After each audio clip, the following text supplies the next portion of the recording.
Steve Strieker, and you got that right, Strieker, Hi, right over Steve. there. Coming And- down from Wisconsin. Yeah. So where do you live at? I live in Janesville, Uh-huh. and, yep, southern part of Wisconsin. How far of a drive was it? 2 hours to Kelowna, so not Okay. bad. Yeah, So- we're a little bit of near Flatlander land here. Yeah. Yeah.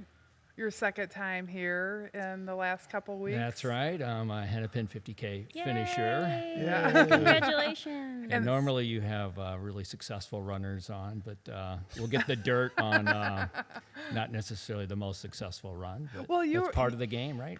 You trained very serious, and this was an A race for you, right? Yeah, correct. Yeah, Yeah. I even did the North Face just as a training race. I didn't race it at all. Just a training run, I should say. I did that like 3 weeks earlier, and 'cause I was just spying this one completely. And I thought I did have a good plan, actually. Yeah. And a good training plan, but it went And so your awry training on course, went well. yeah. Yeah. Yeah, my training went well. There's a few things I would have done different. The race halfway through turns into night running, and so you get out the headlamp, as you know, and I didn't do enough of that. I only did maybe 8 hours of training with the headlamp, during the training period, and and that just wasn't enough. Do you think that's important to really train with a headlight? I do. Psychologically, you can only see 20, 30 feet in front of you at most, and a lot of my running is spying things like way down the line and saying, I'm going to get to that next. Well, when you only have 20 feet in front of you, you can't do that trick. And Yeah. so I didn't have that to lean on, and that was when it was dark, I was already in the dark zone. And so I think that training with the headlamp is a good idea. Yeah. So your race started at 5 p.m. Yeah, okay, yeah. And so it got dark about 6, probably about an hour or so into your run. Yeah, it was about mile 12 or 13. Okay. Uh-huh. People were pulling them out, and I waited a little bit just for whatever reason. But it's open sky on the canal, so you can kind of spy the trail without it. But then there were a lot of walnuts and things on the Yeah. ground you got to watch out for. So Well, luckily we yeah. had a lot of rain this year, so the walnuts Yeah, I heard it were was less. wet. Yeah. And so they kind of just smashed down really. They weren't like hard and, Right. make Yeah, the training went well, though. I maybe would have done even more flat. I did a lot of flat running after the North Face, trying to train, but I probably would have did more of that because it is a flat race. Yeah, flat and fast. Boy, is it ever. Yeah. And that's different. That repetitive, striking the same way all the time is just people had warned me about it. They had told me like I'd done other 50Ks, and I thought, well, I've done 50K with 6K elevation. I Yeah. can do this, but it's different. Yeah. And have you done marathons, or are you one of those? Yeah, I've that done road skips marathons, but I've kind of left those behind for the trail. Yeah. And I haven't. This was the first time I was on anything flat in probably about 2 years. Okay. So it was tough. So what was your game plan for the race? I was going to be really conservative, starting out. I was hoping for negative splits, and I was going to run at about 9-minute pace for maybe half of it, and then if I felt good, then game on, and then I would, work my way down. And I was running pretty comfortably in my training at 8-minute or less, not super fast, but fast for me. Yeah. And so that was the game plan. And you're an experienced runner, so you know to Right, keep yeah. to your game Yeah, plan. I've had bonks, and I know how important it is to follow that strategy and to kind of stick. It's that's the limit that I know. That's the condition I knew I was in to do, and that to perform at that level. And I'd already spied the finishing times, and I knew I would be in about the top 10. Even if I maintained that 9-minute pace, I knew I would be in about top 10 and probably good for my age group Yeah. on that. I didn't finish horrible, like 16th, but I was definitely spying a top 10 finish. And Yeah. I was telling people this, and I'm pretty open on Facebook and broadcasting it. And so But it went awry. Would Yeah. you like to hear that story? Yes, we would. Yeah, we need to know how Okay, it so went awry. show up at the 50K. We get bussed out there, you know. And that was all great. Your logistics were just terrific. The buses were there when it was raining, so we could stay there. But I get there, and there's Camille Heron. And so I'm like all excited about seeing her and got my picture with her. And so, and there she is towing the line, you know, with me at the beginning. And so I got kind of wrapped up and all that. And your volunteers were great. They were playing music and, you know, really showcasing the start of the race. And Yeah, then- we had fun people there, like And, Mike Farrington and his Oh, outfit. yeah. Yep. And we had that big rain earlier in the day, but that had stopped, and the weather was just perfect for running. And so it felt like one of these, like, oh, this is going to be the night, you know, this is going to be great. And so I start out, and of course Camille is gone, you know, and she's like, but she kind of dictated the pace for a lot of people. People kind of chased her for a while. And I wasn't chasing her, having any idea that I'd actually catch her, but I was spying her, and so I was running, just ran hard at first. And I do that a lot of races, just try to separate a little space. And so kind of cruising along, and then I knew I was near the kind of the front of the pack. And then I came across this other runner, and I'm guilty. It was a cute trail girl, okay? And she has great running form, and I do like runners with like good running form, running Yeah. with them, because I think they kind of, you know, help you along. Yeah. And so, and I'm also a sucker for chit chatting, as Yeah. you might notice. And so, you know, so I ran into this Diana Casanova, who was ended up being the second female finisher. She would have set the course record if Camille Heron hadn't been there. And so I was feeling great, because I can run at 8-minute pace, and we were running sub-8s, and I was feeling really good. And we're chit-chatting along, and maybe about mile 8 in, she looks over at me and said, "You look great, by the way." And I'm like, "I feel great." And in that one moment, all this like weeks of training that I had done was just thrown out the window. Because I was thinking before that, like, I need to slow down. Like, this is not my plan. And I had enough time to maybe do that at that point, but I didn't. But And, no, if the pretty girl the tells pretty you you look girl good, ruined and it you're all. like, ooh, I can do Guilty. this. I'm guilty. And she was just an encouraging runner. And then she's like, "What was your plan?" And I kind of told her what I just told you. And then she said, "You're going to blow that out of the water." I'm like, and then, so then we came to one of the, I don't know, it was the first aid station, maybe the second one. It was the second one, I think. And she said, "I'm going to get going," because I was starting to feel it a little bit at that point. And I said, go ahead, I'll catch up to you. And she got maybe 300-400 yards ahead of me. And I kept pace with her, and she was looking back, but she's a competitor, and she Yeah. wasn't waiting for me. I didn't want her Yeah. to wait for me.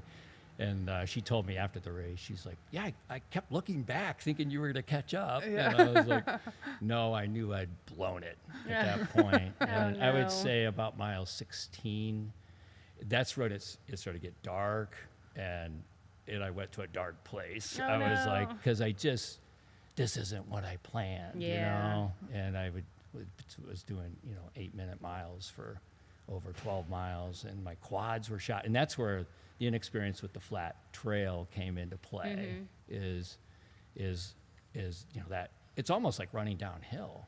I mean, it's just that complete, fast-paced repetitiveness of the same strike on the foot, and that was coming into play at that point. And I tried all the tricks. I tried walking a little bit, and then thinking I'd, overcome it, and taking a lot of calories in, and I never got it back. I was just in a dismal place. Well, at you that didn't point, finish so. horrible, though. No, the other side of this is that then I run into Chris. Oh, yeah, Remhoff. Yeah, Remhoff at the end, and I don't know how I caught him, but he was in the walk state too, and he'd been training hard for some other things too. He had told me, but and then I got to chat with him, and we walked and ran a little bit together, and so I started the race with a great chat, and Yeah. ended the race in a different fashion with a great chat. Great chat. Yeah, And, that's great. Yeah.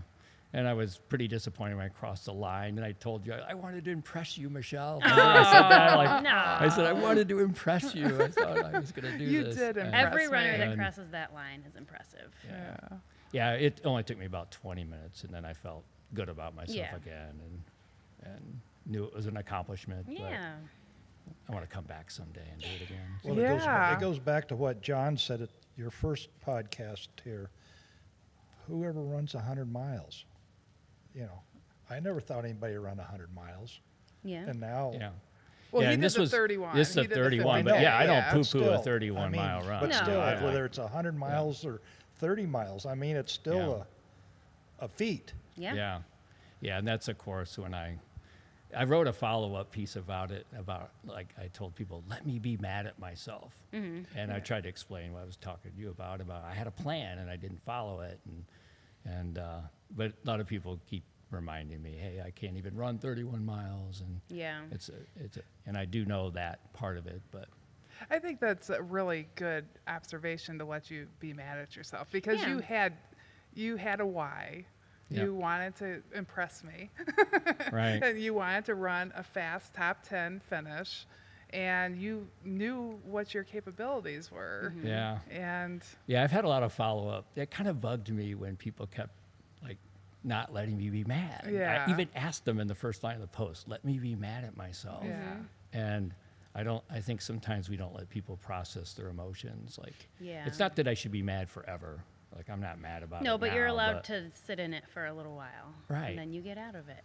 Yeah. You know? Yes, And but it's- you also saw what you did wrong. Yeah. Exactly. Yeah. Yeah. So when you go out in your next race, okay, I'm not going to fall for. Not going to let no pretty girl ruin my plans. I wasn't going to I say have a that, feeling this Krystal, won't be the but first time. Well, That's got to be a hard lesson to. I'm speechless. Well, But that's a good point. That I did learn from that, and yeah, and anybody else listening to these podcasts, take it from a professional that you do run your own race. Yeah. You don't try to run somebody else's that's race. right. Yep. Yeah. absolutely. Yeah, that's exactly it. As I got in with her pace, she had a plan, And she, you can run that fast, right, just not Yeah. for a But that's not what 50K. you were doing at this Yeah. particular right, one. yeah, and then the flat surface was, putting me into this delusional state that I could actually do it. That, Oh, yeah. Yeah, that's true. 'cause and I had some people that were saying like they did. Like, I would have went for it too. Like Yeah. that's just sometimes you do it. Maybe Yeah. it's that day, but I've never had that experience. Not with ultras. Like you got to follow a plan. You really, at least I think so. Like it, I don't know too many people who just wing it and are successful. Well, sometimes it's good. I worked with a coach for quite a few years, and I'm very conservative. My entire personality is extremely conservative. I don't like to make mistakes. And she always said, Michele, I want you to blow up. Like, because I would negative split stuff all the time. And, so, she, like, you need to find out what that breaking point Yeah. is, Yeah. So who knows, you might have been able to do Yeah. it. It's, Yeah. I mean, it was embarrassing because I had paced somebody at North Face as part of that training run, and I told you I wasn't racing it, and I was giving that runner the same advice that I didn't listen to. I was saying we got to start conservative. If we have it in a tank later, we pour it on, and we did that, and she was able to finish the race 30 minutes faster than her goal plan, and it was a real sense of accomplishment. Like, yeah, Oh, we that's did this. fantastic. And then here I was right in that moment. We do And- that, though, don't we, to ourselves? We're better at giving advice than taking our own advice sometimes. I agree. Well, I think we learn the most when we screw up bad. Oh, yeah. And Yep. then have to, suck it in for 10 miles. Yep. Yeah, I don't blame Diana. It's not I your blame fault. myself. But when she said, "You look great," it just went Hell right to yeah, my I head. do. You need a Yes. T-shirt that says Says, that. you look great. Slow down. You look great. Yeah, she Slow came. down. I got her story afterwards, and she came up from St. Louis, and Camille was there. Yeah. I think she was spied that she was going to win this, probably like I was spying a top 10. Yeah. looking at the finish times and stuff. So she knew she had it in her. And so we were talking about that when we were running, too, a Yeah. little bit about how she knew she was going to be second. Yeah, she was excited to be second to Camille. Oh, Yeah. yeah. Yeah. I I would mean, love that's to pretty be. cool. I would love to be second to Camille Herron. Yeah. We can have a I was happy just to give her a high five at the finish line. So. Yeah, hey. we got a picture of that, too. Oh yes, that's good. So there's the Camille Herron story, and there's the Steve Strieker story. Hey. So a little different. No, both important. Yeah, Yeah, she was at 80%. She was watching her watch. And, Yeah. Oh yeah. well, I think that you did well. Mm-hmm. Well, thank you. I It's a think so, great too. event. Yeah, I can't brag enough about the aid stations, and I know they just were all so unique and really supportive. You had one aid station. There was this sweet older lady who was like, they were asking me, "Do you have everything you need?" And I was out of it a little bit, and she came over to me with a goo, and she like put it right in my face, and she said, "You better be keeping up on your electrolytes." I'm like, "I swear, I'm good, I swear." It was cute. It was Oh, just- that's yeah, great. That's so the, cute. Yeah, the character, Midwest politeness, Midwest right? Yes. politeness, yep. Yeah. Yeah, this is Absolutely. Heartland, USA. Yeah, you got it. Yeah. Well, great. Well, thank you. Thank you for coming. Yeah, it's Anything great. else you want to share? Well, I do race direct a couple races. yeah. And so I'm from Arbor Rock Running is my little operation up there, and they're just small trail races. That's in And, Wisconsin, like by you? Yeah. Okay. Yeah. So I have one right in Janesville, the Arbor Ridge Trail Race. Okay. I've And, seen pictures. It looks really pretty. I got to go run that. Yeah, it's fun. Yeah, it's a nice little arboretum, and nothing as extensive as the canal, but they're important races because that's a plateau for people to get into, a stepping stone for people to Yeah, get the into. gateway drug to. Yeah. And we have another ultras. race, Brooklyn Wildlife Trail Race up near Verona. And both races, by the way, are on the Ice Age Trail, and we do some fundraising for Oh, cool. the Ice Age Trail Alliance Nice. with it. And yeah, they're vintage, just classic Wisconsin, running trails and Awesome. great environment, and I enjoy it. And I've always spied Michele's stuff with Ornery Ornery Mule Racing. Sorry, Yeah. and I don't know if I told you this, but a lot of people tell me, "You never met her. You never met her." Like they were always surprised that I Yeah. never met you, and I had not run one of your races. So through my races, I was kind of introduced to that idea. Yeah. And then I spied, I'm going to do the Hennepin. Yeah. Well, good. We're glad Yeah. that you did. Yeah. It's great meeting you. Yeah. Awesome. Yeah, and then we kind of became sort of fast friends meeting, and we actually we left the Hennepin and went out to the U.S. Trail Running Association conference. Yeah, in Estes Park. Yeah. Oh. We It were was both crazy. already planned to go yeah, there. just by chance. Yeah. We both ended there. So But it was really nice to go out there and have somebody. And we learned Did a you lot. like the Stanley Hotel? it was really neat. Yeah. Really. I didn't do the tour though. Of Did the- you guys did come get to across do any that? like haunted stuff? Like, We did you- It was really busy. Like Was we it? were working. Yes. It was legit. no, like walking back to your room or something. Did you like? I come did walk by across- the room. I did know it was the haunted room, but the guy I was with said, "Yeah, that's it. That's the one." That's so Oh, exciting. really? I Yeah. didn't. Yeah. Well, I didn't stay at the hotel. Oh, okay. I stayed down the street at a really nice Okay. place, Cool. and yeah, we learned a lot. It was great. The Stanley Hotel is gorgeous. Oh, it is. yeah. I mean, Yeah. it is. The town is really pretty. And you've done it before? No. Oh, okay. But you just my knew dad about it. Yeah. and my stepmom just recently were at the Stanley Hotel, and they were like, my dad was like, tell Michele if she has time to do the ghost tour because it's amazing. So There were a lot of people recommending it. Yeah. Yeah. But we were busy. yeah, It I was- heard you guys were super swamped. Yeah, it was like it started at 7 in the morning. Yeah. And if you went to the run, and but it like major snowstorm, so I Yeah. didn't really want to go to the run at 9,000 feet in, Oh, the snowstorm. in the snow, yeah. And then it went till like 7 o'clock at night. Oh It my was, gosh. And it was just one session after another of great information. Yeah, I was gonna say super informative, I'm sure. Yeah. Awesome. I'm glad you guys had a good time. Yep. Small world. Yeah. Yep. Well, thank you. Thank I'm you, sure we'll see Steve. more of you. Great. Thanks, Yeah. Ed, for being here. Well, thank you. Thank you. Since I'm home, That's right, Colona is your That's right. hometown. Awesome. Okay. All right, thank Good you. stuff, you guys.